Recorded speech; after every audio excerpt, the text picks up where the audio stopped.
오늘은 소설 두 번째 시간인데 인물, 사건, 배경 중에서 그 사건의 전개 양상과 갈등에 대해서 우선 공부를 하겠습니다. 인물, 사건, 배경에서 사건을 전개해가는 건 인물이지만 사건이라는 거는 그 기본 스토리를 구성하는 중요한 요소가 되겠죠. 그래서 줄거리라고 우리가 보통 말하는 자체가 사건이 어떤 식으로 이어져 간다, 그걸 말한다고 해도 과언이 아닐 만큼 사건의 역할은 매우 크다고 볼 수 있습니다. 그러면 그 우리가 사건을 파악을 할 때 어떻게 알 수 있느냐? 사건을 파악을 한다는 거는 하나의 지문이 나와 있을 때 낯선 소설이다 라고 가정을 하고, 모르는 작품이 나왔는데 어떤 일이 벌어지고 있는지를 우리가 단서를 찾는 거가 쉽지는 않아요. 그러면은 우선적으로 인물이 어떤 사람이 출연을 하며 그 인물들이 하는 대화나 행동이 어떤가, 즉 인물의 대화나 행동을 통해서 추리를 하는 수밖에 없겠죠. 대화나 행동. 그 다음에 그 인물들이 하고 있는 것들을 보면서 인물들의 심리까지, 플러스 심리까지 파악을 하면 사건이 어떻구나. 어떤 사건이 일어나는 거가 겉으로 확 드러나는 경우가 있고 이렇게 숨어서 있는 경우가 있거든요. 그럴 때 겉으로 드러난다. 만약에 교통사고가 났다. 주인공이 난데 나의 오빠가 교통사고가 났다. 그러면은 그 소식을 듣고 거기 나오는 ABC 인물들이 대화를 하겠죠. 전화가 오고 누구누구가 교통사고가 났대. 어느 병원에 입원했대. 그러자 들었던 B가 얼른 벌떡 일어나면서 병원으로 간다. 그렇게 겉으로 드러나는 사건이 있는가 하면 우리가 추리를 해야 되는, 확 드러나진 않지만은 나중에 발각이 나는 사건이 있어요. 그럴 때는 등장인물들이 어떤 태도를 보이고 어떤 심리를 서로가 이렇게 신경전을 벌이는가, 그런 거를 잘 살펴봐야 되겠죠. 그 다음에 현대소설 같은 경우에는 그 고전소설하고 다른 점이 뭐냐면, 현대소설은 시간적인 순서가 막 뒤죽박죽일 때가 많죠. 우리가 보통 과거, 현재, 미래를 살고 있잖아요. 그런데 현대소설 같은 경우에는 과거 회상하는 형식일 때가 많고, 또 갑자기 타임머신 탄 미래에서 날아오는 경우도 있죠, 현재로. 그런 경우가 가끔 있어요. 언제나 그런 건 아니지만. 그런데 고전소설 같은 경우에는 대부분이 이 순서를 지키는 데가 많습니다. 그래서 순서를 지킨다 해서 순행적 구성이다. 고전 같은 경우 순행적 구성. 그 다음에 이제 현대소설은 거꾸로 역행적이라고 그러죠. 역행한다. 역류하면은 물이 거꾸로 확 거슬러 가는 것처럼 역이라는 말이 거스른다. 순은 그냥 순차적으로 간다. 순리대로 간다. 순서대로 간다. 그런 얘기고요. 그거를 현대소설에서는 그 나와 있는 지문에서 과거를 회상하는 걸 수도 있고 앞뒤 관계를 잘 봐야 돼요. 또 하나는 인과관계를 잘 살펴라. 인과라는 거는 다른 말로 원인과 결과. 자, 원인이 어떤 살인사건이 일어났다. 그런데 원인이 그 만약에 무슨 빈부격차로 인한 갈등이었다. 그러면은 원인은 그런 갈등으로 인해서 결과가 그런 엄청난 사건이 일어났다. 이런 식으로 찾는 거를 잘해야 된다는 거고, 그렇게 살벌한 예만 들 게 아니죠. 뭐 좋은 예도 있잖아요. 둘이 너무너무 사랑을 했어. 한 사람이 한 여자를 짝사랑했는데 그게 나중에는 이제 그 여자가 그 구애를 받아들여서 결과가 둘이 결혼하게 됐다. 뭐 이런 것도 해당되고 무궁무진한 경우가 있는데, 그 딱 이렇게 지문이 나오면 그 안에서 인과관계가 원인과 결과가 되는 것들을 찾는 것, 이게 중요하다는 거고요. 그 다음에 또 사건을 파악하기 위해서는 인물 간의 관계 설정을 빨리 해야 됩니다. 뭐 영희, 순희 뭐 이렇게 쫙 나와 있는데 둘의 관계가 어떤 관계인가, 그게 뭐 순희는 영희의 어릴 때 동창이다 이렇게 딱 설명이 돼 있는 경우도 있겠지만 그렇지 않은 경우가 많기 때문에 둘의 관계를 빨리 설정을 하고 그걸 찾는 것이 능력이 되겠죠. 그래서 인물하고 사건하고는 도무지 뗄래야 뗄 수가 없는 그런 관계에 놓여 있구나라는 거를 여러분들이 공부하면서 더 느끼게 될 거예요. 그 다음 두 번째는 소재와 배경을 보세요. 소재와 배경. 자, 소재라고 하는 거는 시에서 공부할 적에 많이 들어본 용어일 거예요. 소재는 시에만 나오는 게 아니고 소설에서도 마찬가지로 나타납니다. 소재라는 거는 우리가 일반적으로 가지고 있는 상징적인 역할을 머릿속에 여러분들이 담고 있는 것들이 있을 거예요. 예를 들어서 뭐 이렇게 아침 그러면은 밝은 이미지죠. 해 그래도 밝은 이미지. 그 다음에 비가 온다 그러면은 왠지 모를 쓸쓸한 이미지. 눈이 온다 하면은 그게 희망이 될 수도 있고 추억이 될 수도 있고 그런 상징성이 있겠죠. 산 그러면 왠지 넓고 가슴이 확 트이는 느낌. 별 그러면 어떤 희망. 그러한 보편적으로 가지고 있는 상징적인 의미를 기본적으로 알고 있지만은 그거를 작품에서 적용을 할 때는 시와 마찬가지입니다. 뭐가 마찬가지냐면 작품 안에서 앞뒤를 보고서 판단을 하라는 거예요. 시에서는 문맥을 통해서 알라고 그랬죠. 어떤 소재가 딱 나와 있다. 나와 있는데 앞뒤를 보고. 시는 다행히도 길이가 짧기 때문에 판단을 하는 요소가 함축적인 부분만 잘 해석을 하면은 만약에 별이다. 그러면 그는 별이 되었다 그랬는데 별이 됐다라고 하는 거가 뭐 스타가 되었다. 인기 스타가 되었다는 건지 죽어서 별이 되었다. 즉 사망했다는 건지 그런 거는 앞뒤를 보면 알 수가 있잖아요. 소설도 마찬가지예요. 소설도 별이라고 하는 게 나왔다. 그러면은 앞에 뒤에 스토리를 보고 이거는 긍정이구나 이거는 부정이구나 그런 거를 파악을 해야 된다는 겁니다. 그러면은 어떤 소재에 의해서 우리가 알아둬야 될 것들이 있는데 소재가 하고자 하는 역할들이 뭐냐면 첫 번째는 크게 나누면 인물의 심리를 표현한다. 만약에 소재가 불이라고 쳐봐요. 불이니까 빨간색으로 하면 불이 막 인다. 그러면은 어떤 사람이 불이 막 끓는다. 마음에서 불이 끓는다. 그러면 화가 났구나. 화가 났구나 하는 거 알 수 있고 그 다음에 상징성. 이 소재가 가지고 있는 상징성이 있죠. 불이 하면은 막 타오르고 격렬하고 그러한 정열적인 것도 있고 그런 상징성을 생각할 수 있고요. 또 예를 들어서 만약에 먼동이 튼다. 먼동이 트고 있다. 그러면 장면이 전환된다. 시간적인 어떤 흐름이 될 수도 있죠. 저녁에서 아침으로 간다. 다음 날로 이제 그 날짜가 바뀐다. 이런 걸 수도 있고. 그 다음에 동이 튼다라고 하는 게 갈등을 유발시키거나 해소하는 요소도 돼요. 동이 튼다라는 말은 해가 뜬다는 거니까 갈등이 강해지는 것보다는 풀리는 쪽이 가깝겠죠. 해가 뜬다는 거니까. 그런 식으로 해서 무궁무진한 소재들을 놓고 볼 때 이제 그런 거를 공부할 겁니다. 그 다음 배경도 역시 중요한 역할을 해요. 배경. 자, 배경이라고 하는 거는요. 어떤 여러 가지가 있어. 배경이라는 게 꼭 그 나오는 인물들이 있는 공간만 말하는 게 아니거든요. 공간만, 눈에 보이는 공간만 말하는 게 아니에요. 그러면 배경이 크게 나누면 자연적인 배경도 있고 사회적인 배경도 있고 심리적인 배경도 있는데 그걸 일일이 외울 필요는 없고요. 이해를 하면 돼요. 자연적 배경이다 하면 당연히 어디에나 해당이 되는 거예요. 시간적 배경, 공간적 배경. 해가 뜬다 그러면은 시간적으로는 아침이겠구나. 그 다음에 이제 공간적으로는 인물이 활동하고 있는 사건이 벌어지는 활동 무대를 말하겠죠. 여러분들이 통상적으로 생각하는 배경이 아마 공간적인 배경일 거예요. 시간과 공간 이건 기본이고요. 자연스러운 거죠. 자연스럽기 때문에 자연적 배경, 시간, 공간.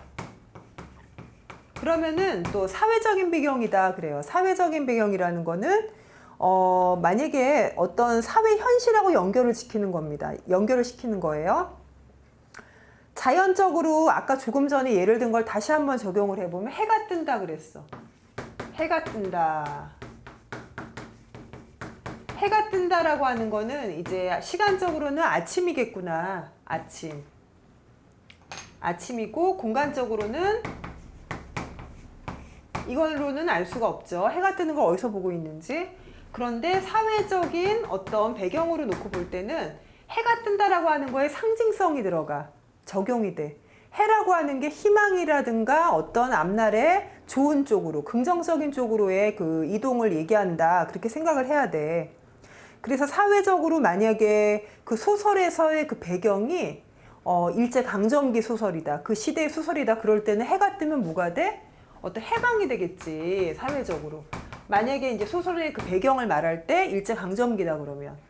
6.25 사변이면 그러면 전쟁의 종결. 뭐 이런 거겠죠.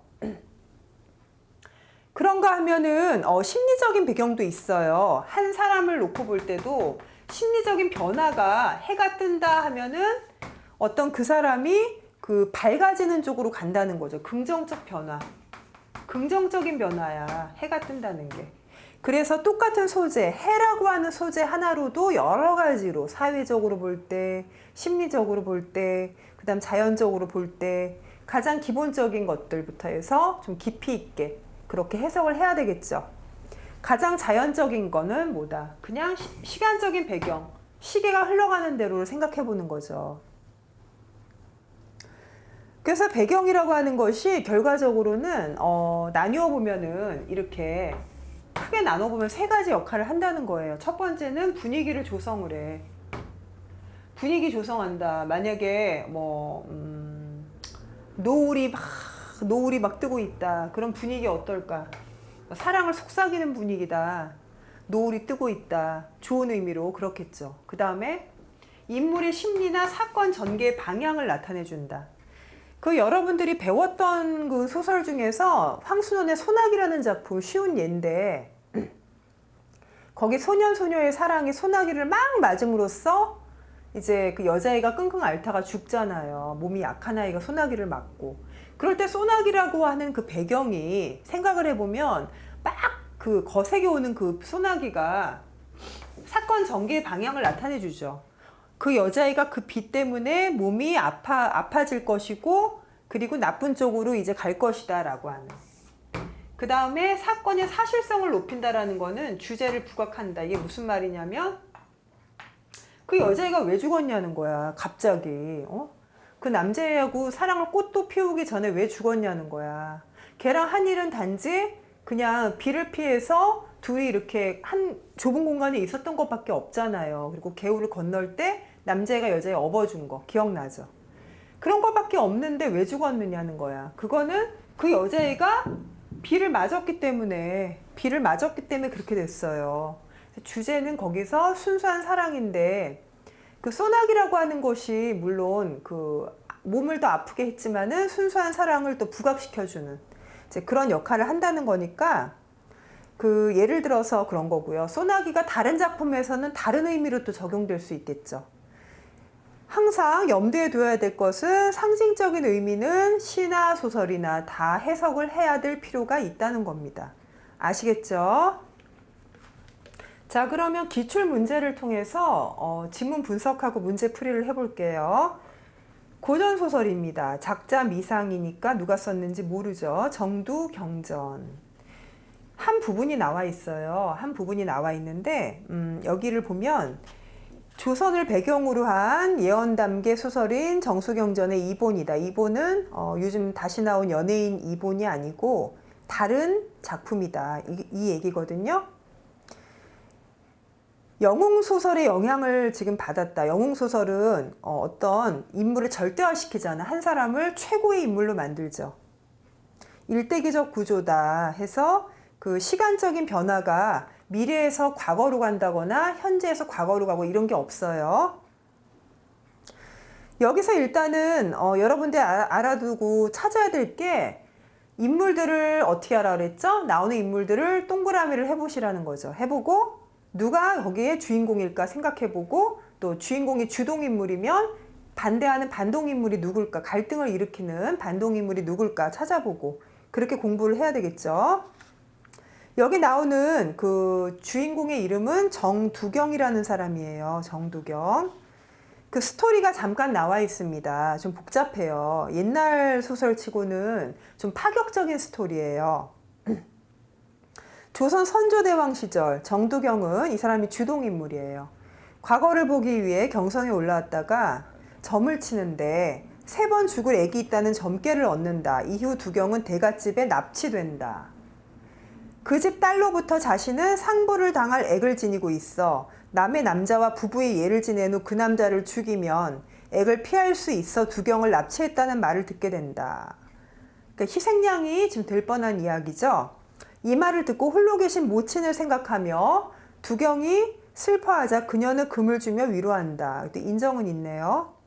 이튿날 두경을 죽이려는 일꾼들에게 두경은 금을 건네고 그들은 두경을 살려준다. 자, 그럼 여기서 두경이 주동인물이면 일꾼들은 반동인물이지. 갈등을 일으키는 두경의 목숨을 앗으려고 하는 거죠. 과거에 장원급제한 두경은 우의정의 딸과 혼인을 하게 된다. 혼인 첫날 밤 괴한이 침입하자 이 사람도 역시 일꾼들처럼 두경을 괴롭히는 반동인물. 두경은 황급히 병품 뒤로 몸을 피한다. 괴한은 두경의 아내를 살해하고 저런. 결국에는 이 사람이 죽을 거를 희생양이 됐네요. 아내가. 두 번째 아내라고도 볼 수 있죠. 첫 번째는 뭐 아내도 물론 안 됐지만 되려다 말았지만 두경은 살인범으로 몰려 감옥에 갇힌다. 근데 어때요? 이 사람이 살인범으로 몰렸대. 안 됐죠. 괴한이 침입했다는 거를 지금 그게 해명이 안 된 거야. 요즘 같으면 증거도 있고 형사들이 와서 다 수사를 하지만 옛날에는 그렇게 안 돼 있었잖아요. 몇 달 후 두경은 옛날 점을 볼 때 도사가 준 그림을 생각해내고 여기서 그림이라는 소재의 역할을 여러분들 잘 알아둬야 돼. 소재의 상징성을 알아두라 그랬지만 그냥 막연하게 그림하면 아무것도 떠오르는 게 없죠. 그림하면은 뭐 어떤 그림일까? 상상되는 게 전혀 없잖아요. 여기서는 어떤 상징성을 띠는지 좀 이따 알아볼 겁니다. 그림을 백관들에게 제출한다. 백관들이 그 그림의 의미를 해득하지 못할 때 좌의정의 딸 이소저가 그 그림의 의미를 해독해 진범이 잡힌다. 진범이라는 거는 결국은 그 두경의 아내를 죽인 그 사람을 잡았다는 얘기죠. 결국 이 그림은 정두경한테 뭐를 안겨줬어? 행운을 안겨줬잖아. 긍정적인 소재네. 그림은 정두경한테 행운을 안겨준 거죠. 이후 두경은 복직하고 이소조와 혼인을 해 행복하게 산다. 마지막에는 결국에는 해피엔딩이야. 고전소설은 한 90% 정도는 해피엔딩, 행복한 결말이에요. 그 안에는 권선징악이라는 정신이 깔려 있어. 착한 사람은 복받고 나쁜 사람 벌받고. 그런데 간혹 가다가 이제 슬프게 끝나는 소설도 있죠. 이거는 행복한 결말로 끝납니다. 그래서 주제가 정두경이라는 인물을 중심으로 펼쳐지고 있고 정두경의 위기와 그 해결책이다 이렇게 볼 수 있어요. 그러면 내용을 다시 한번 보겠습니다. 앞부분의 줄거리는 한번 각자 읽어보시고요. 소저가 그제야 또 백관에게 전갈하여 대저 천지간 만물 중에 사람이 가장 귀하고 남녀의 혼인은 백복의 근원이며 부부의 정은 사람마다 지중한 법이라. 그러니까 부부의 정이 중요하다는 얘기죠. 정한님은 정두경을 말합니다. 한님은 관직 이름이에요. 당초에 김소조와 부부의 의를 맺을 적에 동방화촉 첫날 밤 그 깊고 깊은 정은 산과 같고 바다와 같을 것이거늘 하물며 정한님은 시골에서 생장한 18 나이요. 김소저는 경성의 대신가에서 생장한 19세 여자이니 무슨 혐의로 조정의 한림이 이 지형을 만들었겠으리요. 이 이치에 어긋나고 말이 되지 않는 것을 이리한 것은 다름이 아니오라. 그 전에 그댁 종놈 중에 필경 방탕한 놈이 있어 월화의 꽃을 탐하는 벌과 나비의 마음을, 남녀간의 사랑을 말하는 거야. 이기지 못하여 잠동무 잠깐 하다가 불의에 혼의를 당하자 결연한 정리와 통분한 마음을 억제치 못하여 삼경 반야에 들어가 죽인 일이 있을 것이고. 잠동무라는 거는 불륜의 관계를 말해요. 그렇거든요. 삼경이라는 거는 밤 11시에서 1시 사이입니다. 그중 정한림을 죽이지 못함은 필경 잠을 깨었다가 그 자취를 먼저 보고 병풍 뒤에 틈을 얻어 은신하였으며 그놈이 장황 중에 눈에 열이 뻗쳐 안광에 화색이 가려져 찾다가 보이지 아니한 데다 오래되면 사적이 탄로날까 하여. 자, 그러면은 그 침입한 사람이 결국은 왜 죽였을까 이제 생각을 해보는 거야. 그 부인을 죽이잖아요. 달아났기 때문이요. 사적이라는 거는 범죄 사실이에요. 또 정아님이 신부를 깨울 마음이 간절하였으련마는 어떤 놈이 칼을 번뜩이며 급히 들어오니 미처 호흡을 토할 새 없어 곤히 든 잠을 깨우지 못한 것 때문일 것이니 명명백백이 하나이다. 명명백백은 명백하다, 확실하다 그런 뜻이죠. 또 변명치 못함은 그때 보니 아무도 없어 변명하여도 쓸데없었기 때문이라. 한편으로 생각하니 대인군자의 도량이라. 그 그림을 올리되 그 뜻을 모름은 필경 전일 문복할 때, 문복은 점을 본다는 얘기야. 점친 사람이 신통하여 능히 말리 앞길을 내다보고 그 신수불길한 것을 애석히 여겨 액을 피하게 할 양으로 그림을 그려주며 죽을 때 당하거든 내어놓아라 하면서, 그림이라는 거는 아까 얘기한 소재인데 위기를 모면하게 해주죠. 주인공의 위기를. 그 뜻은 누설치 아니하였으니 당자가 여러 달 옥중에 갇혀 정신이 출몰한 중에 어찌 해득하여 아랠 수 있었으리까? 대저 그 그림의 모양을 풀진데 사람의 성명을 비유함이요. 그 그림에 대한 해석이에요. 종이는 근본을 뜻하는데 흰 종이 한 장에 누런데 한 가지를 그렸으니 사람의 성은 근본이므로 그런 고로 누런데 그린 것은 이름일 것이니라. 마치 지금으로 치면 부적 같은 역할을 하는 거죠. 이제 점집에서 만들어주는 부적 같은. 그래서 밑으로 쭉 내려가시면 결국은 맨 마지막에 라고 하고, 즉시 시비에게 명하여지. 시비라는 거는 이제 계집종 교자를 타고는 가마를 타고 본댁으로 돌아갔다. 그래서 이제 여기서는 정두경이라는 사람이 그 위기를 극복하는 그런 소설을 얘기하고 있습니다. 그러면 여기 딸려 있는 문제들을 두 문제가 나와 있는데 풀어볼게요. 첫 번째 문제. 기억이 추리한 내용으로 적절하지 않은 것은 몇 번일까? 기억. 몇 번이냐면 답이 4번이 되겠습니다. 왜 그럴까요? 평소 김소저에게 앙심을 품고 있었던 백황죽이 신혼 첫날 밤을 누려 김소저를 살해하였다. 땡, 틀렸어요. 왜 그러냐? 아까 조금 전에 그 지문에 보면 그댁 종놈 중에 필경 방탕한 놈이 있어. 월화의 꽃을 탐하는 벌과 나비의 마음을 이기지 못하여 잠동무 잠깐 하다가 그랬죠. 그러면은 이거에서 우리가 알아야 될 거, 인물 간의 관계를 잘 파악하라 그런 거를 염두에 두고 보면 백황죽하고 김소저의 사이를 알 수 있지. 백황죽과 김소저는 잠동무를 하던 사이래. 잠동무면은 불륜의 관계인데 그만큼 서로가 정을 통하던 사이니까 백황죽이 김소저를 죽이려고 들어왔다. 그건 틀린 말이죠. 답이 4번입니다. 그 다음 문제 2번. 니은에 대한 설명으로 적절하지 않은 것? 그림. 그림에 대한 그 상징성을 물어보는 문제가 되겠어요. 어떤 의미냐? 답이 5번입니다. 반대죠. 정아님의 시련이 아니라 시련을 막아주는 역할을 하는 게 그림이고요. 1번부터 4번까지가 다 해당이 됩니다. 아시겠죠? 이렇게 문제 2개 풀어보았고요. 이제 그 다음에는 작품을 분석하고 문제풀이까지 해보겠습니다. 자, 여러분들이 남옥이라고 하는 제목의 작품을 보세요. 남옥. 남옥이라는 거는 지금 상당히 생각해보게 하는 제목인데, 남옥은 잠깐 동안 메말라 있는 상태지만 다시 이듬해 그 잎사귀가 열리는 상태를 말하는 그런 나무의 모습이고요.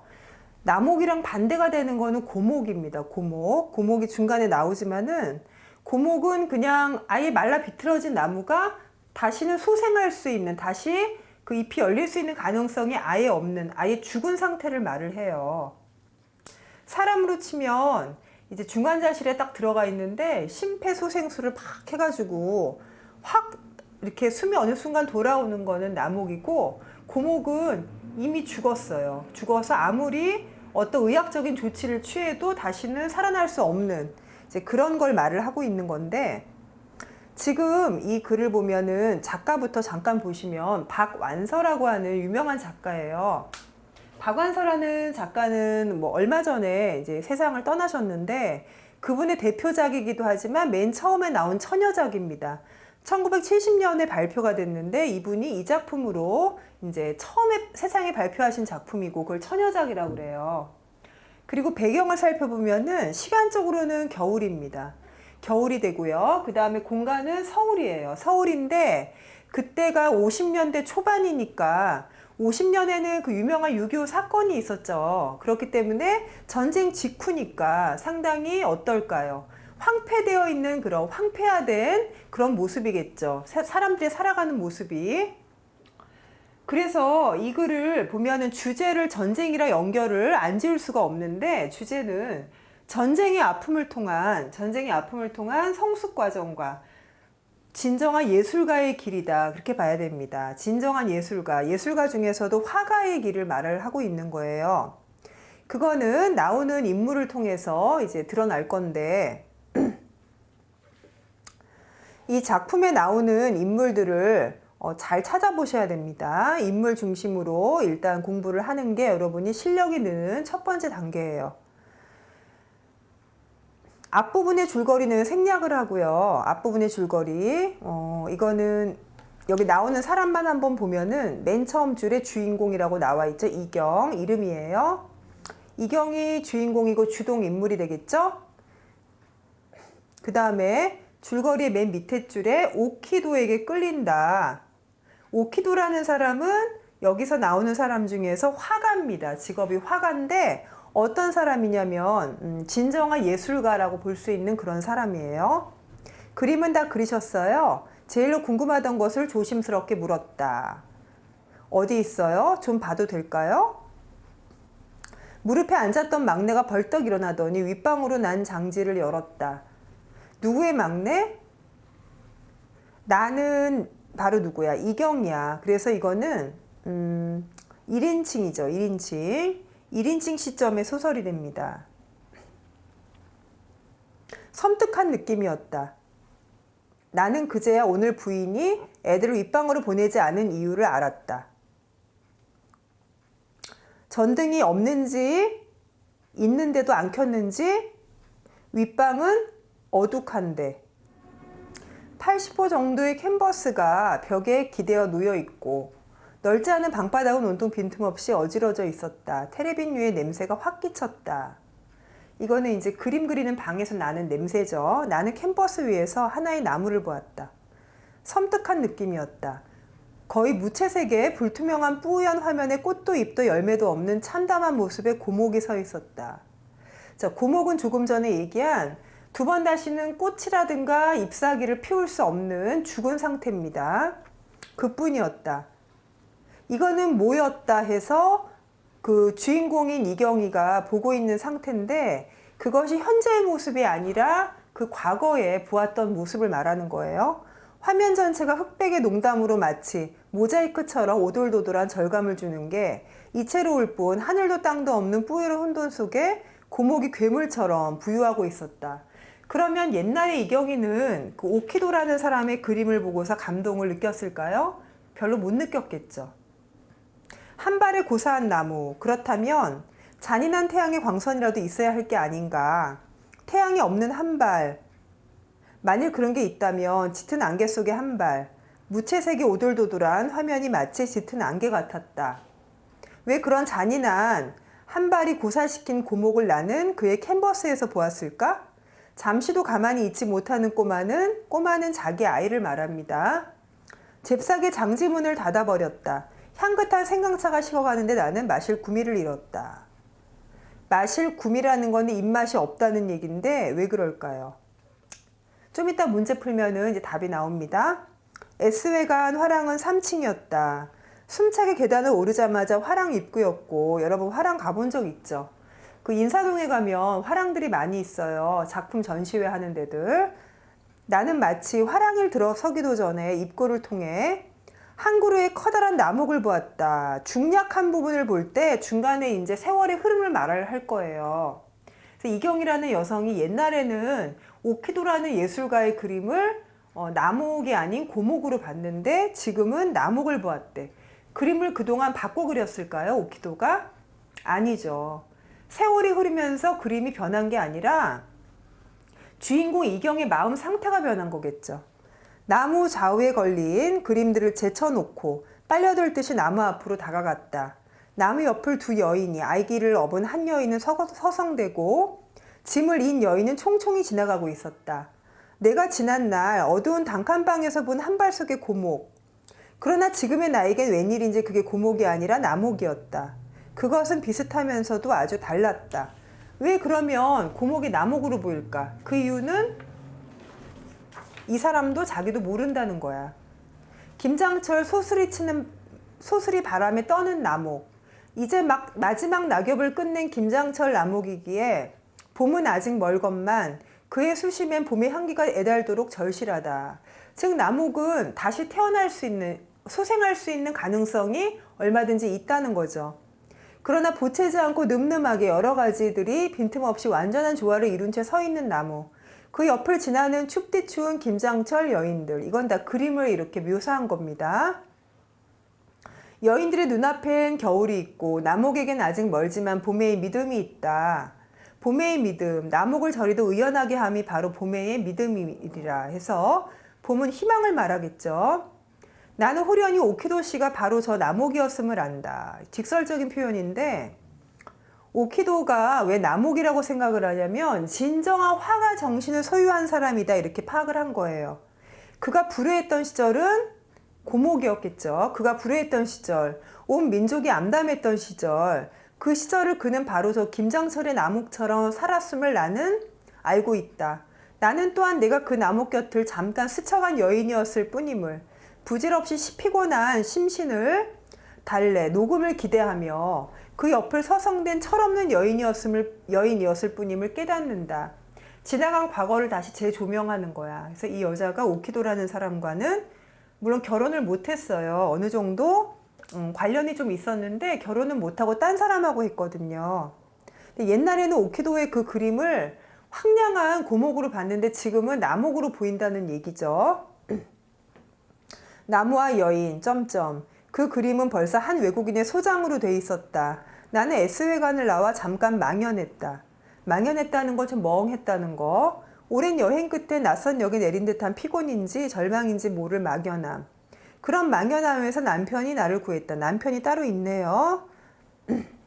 어디서 차라도 한잔하고 쉬었다 갈까? 저기가 어때요?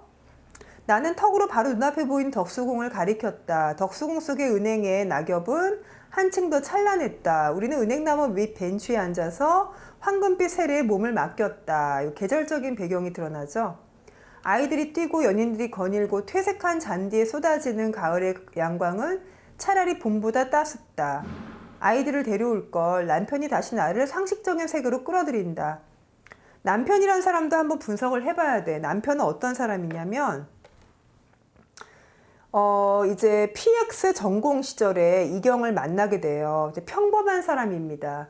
어떤 오키도하고 상당히 대조적인 인물이야. 오키도는 예술가고 좀 이렇게 독특한 사람인데 개성이 있지만 황태수라는 이 남자는 어떤 평범한 생활을 하면서 처음에는 이경이한테 구애하다가 거절을 당해요. 그러다가 이제 앞에 이야기가 생략이 됐죠. 이경이 어머니가 돌아가셨거든요. 돌아가시면서 어머니 장례를 도와주면서 이경하고 결혼이 이루어집니다. 그런 사람이고 평범한 생활인이고 나쁘게 말하면 속물이다. 속물이란 말 알죠? 속된 사람이다. 그렇게 보면 돼요. 빨간 풍선을 놓친 계집아이가 자지러지게 운다. 이제 배경을 말하는 거죠.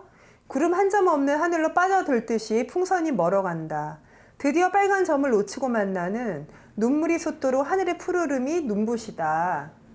옆에 앉은 남편도 풍선을 쫓았던가 고개를 젖힌 채 눈이 한빡 하늘을 담고 있다. 그러나 그뿐 이미 그의 눈에 10년 전에 앳된 갈망은 없다. 자기 남편을 지금 묘사하는 거죠. 어떤 사람이다라는 거를 설명하지는 않지만 이렇게 보여주는 거예요. 그뿐이랴. 여자를 소유하고 가정을 갖고 싶다는 세속적인 소망 외에는 한 번도 야망이나 고뇌가 깃들어 보지 않은 눈. 부스스한 머리가 늘어진 이마에 어느새 굵은 주름이 자리 잡기 시작한 중년의 그가 나는 또다시 낯설다. 낯설다라는 거 잘 보세요. 그 이경이가 남편한테 느끼는 감정은 낯설은 감정. 처음 보는 사람인가 누구세요? 이런 게 아니라 같이 살아온 남편이지만은 자기가 생각하는 어떤 아름다운 어떤 남자, 멋있는 남자하고 너무 거리가 있다는 얘기죠. 저만치서 고등학생들이 배드민턴을 친다. 콕이 나비처럼 경쾌하게 날아와 라켓에 부딪히는 소리가 마치 젊은 연인들의 찰나적인 키스에 파열음처럼 감각적으로 들린다. 그래서 쭉 밑으로 내려가시면 이제 그 남편하고 있는 그 상황에서 벌어지는 배경을 얘기를 하고 있는 거예요. 그러면 이 여성을 정리를 해보면 과거로 한번 거슬러 가면 어떤 사람이냐면 오빠가 둘이 있었어요. 오빠가 둘이 있었는데 그 여러분이 기회가 되면 반드시 이거를 처음부터 끝까지 읽어보실 필요가 있거든요. 오빠가 있었는데 오빠가 둘 다 죽었어요. 근데 그거를 죽은 거를 이경이는 자기의 실수로 죽었다라고 그렇게 생각하면서 그 스토리를 보시면 알 거예요. 죄책감에 시달려 살고 그 다음에 어머니는 죽은 두 아들을 잊지 못하고 막 이경이랑 같이 사는데 이경이는 그런 엄마를 보면서 되게 괴로운 거야. 그러다가 이경이는 이제 그런 와중에 오키도도 알게 되고 황태수도 알게 되는 거죠. 그런데 황태수랑 결혼을 하게 되죠. 결론은. 그리고 남옥과 고목의 차이, 사전적인 의미를 떠나서 이경이의 마음에서의 상태가 변했다는 거, 그걸 염두에 두면 되겠죠? 자, 그럼 문제풀이를 하겠습니다. 1번. 기억에서 미움의 의미를 다시 설명한 것으로 적절하지 않은 것. 상징적인 의미를 파악을 하고 있는지를 묻는 문제네요. 1번이죠. 여기서는 마실 구미를 잃었다는 게 입맛이 없어진 이유를 알아야 돼. 이거를 안다는 거는 이 인물의 심리 상태를 파악한다는 거죠. 그림을 보는 사이 차가 식어서 1차원적인 이유가 아니라 그 그림을 봤을 때 황량한 느낌이 확 왔기 때문에 자기가 속상해서 먹기 싫다는 얘기예요. 그다음 2번. A. 남옥과 상징적인 의미가 가장 유사한 대상은 남옥은 희망일까 절망일까? 희망이라고 봐야 되겠죠. 몇 번일까요? 3번입니다. 어느 먼 산 뒷옆에 바우섭에 따로 외로이 서서 어두워 오는데 하이안이 눈을 맞을 그 마른 잎새에는 쌀랑쌀랑 소리가 나며 눈을 맞을 그 드물다는 굵고 정한 갈매나무라는 나무를 생각하는 것이었다. 자, 이 시는 백석의 남신의주 유동 박씨붕방이라는 작품. 좀 제목이 좀 길고 생소하죠. 갈매나무라고 나오죠. 갈매나무가 어떤 존재냐면 그 눈 속에서도 현재 상황은 안 좋죠. 시련을 이겨가는 그런 존재야. 지금 이게 뭐를 말하느냐. 그 나무의 상태가 현재는 안 좋지만 앞으로는 희망을 보여주는 나목이랑 같잖아요. 고목이 아닌 나목이랑. 그래서 답이 3번입니다. 그 다음에 문제 3번을 보세요. 보기는 어느 고등학생이 어머니 50세 생신 선물로 이 작품을 드리며 쓴 편지 내용이다. 위 글의 내용을 고려해 볼 때 적절하지 않은 것은 어머니 생신을 진심으로 축하드려요. 좋은 선물 사드리고 싶었는데 이렇게 책 한 권밖에 못 드려서 정말 죄송해요. 아주 훌륭한 아들이죠. 근데 이 작품 무척 재미있어요. 국어 선생님께서 권해주셔서 저도 읽어보았는데 왠지 이 책을 읽으면서 어머니 생각이 많이 났어요. 어머니도 늘 글을 쓰고 싶어 하셨는데 가족들 때문에 일상에 치여 살고 계시잖아요. 이 소설의 주인공이 이경도 가정주부로서 바쁘게 살아가다가 우연히 오키도 씨의 그림을 보게 돼요. 오키도 씨는 이경이 6.25 때 알게 된 불우한 예술가지요. 그런데 어머니도 늘 할머니 말씀을 하시면서 6.25가 얼마나 끔찍하고 힘든 시절이었나 얘기해 주셨던 것처럼 당시 상황이 절망스러웠던 이경도 오키도 씨가 그린 그 나무가 고목이라고 생각했어요. 지금 가하고 나를 잘 눈여겨보세요. 그러나 세월이 흘러 그 그림을 다시 보니 그건 고목이 아니라 나목이었죠. 그리고는 오키도 씨가 바로 나목이며 자신은 녹음을 기대하며 서성된 철없는 여인이었다는 사실을 깨닫고 망연해하죠.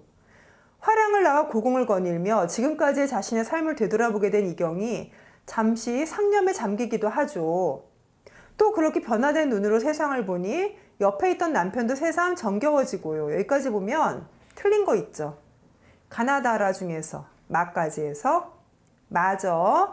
아까 얘기했지만 변화된 눈으로 본 세상에서 남편은 오히려 낯설게 느껴진다 그랬죠. 그 다음 4번.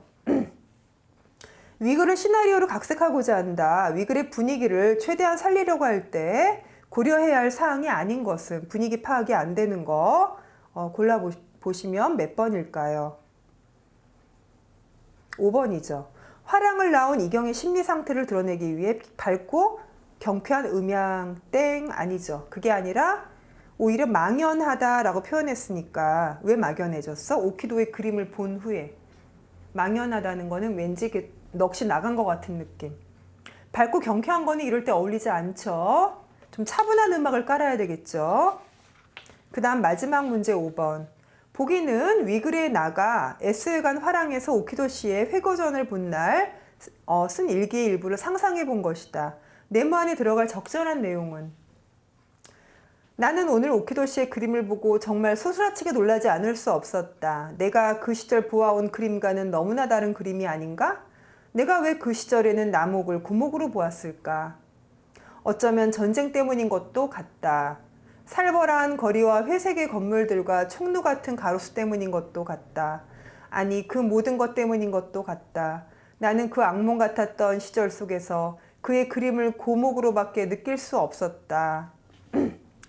자, 이거를 일기로 이제 표현한 겁니다. 스토리를, 이경의 마음을, 심리 변화를. 그럴 때 그 다음에 네모 안에 들어갈 말 중에 가장 그럴싸한 게 뭘까요? 어떤 변명을 해야 되겠죠. 예전에 고목으로 보다가 이제 나중에 나목으로 보게 되는 거에 대한 변명 같은 거. 3번이 되겠죠. 황폐한 나의 내면으로는 그가 나목을 그리며 그 시절을 견디고 있었음을 감지할 수 없었던 것이다.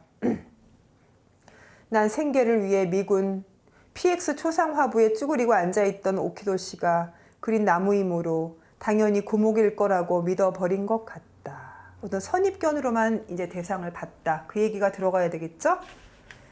자, 여러분 이렇게 오늘 또 이제 새롭게 소설에 대해서 출제 경향과 문제풀이 또 작품 분석까지 해보았습니다. 항상 늘 얘기하는 거지만 자료실에는 이 자료 빼고 나면 뒤에 그 수능 시사 용어와 그 다음에 속담, 고사성어, 그 다음에 필수 어휘까지 정리가 돼 있어요. 여러분들이 소설을 잘하려면 어휘력이 많이 이제 필요로 하는 그런 장르거든요. 함축적인 의미만 아는 시하고는 달리 소설은 다양한 그러한 어휘력이 필요합니다. 반드시 자기 것으로 만드시기 바라고요. 다음 시간에도 마찬가지로 소설에 대해서 출제 경향에 맞추어서 다른 각도로 분석을 하겠습니다. 오늘 수고 많으셨습니다. 그럼 다음 시간에 만나요.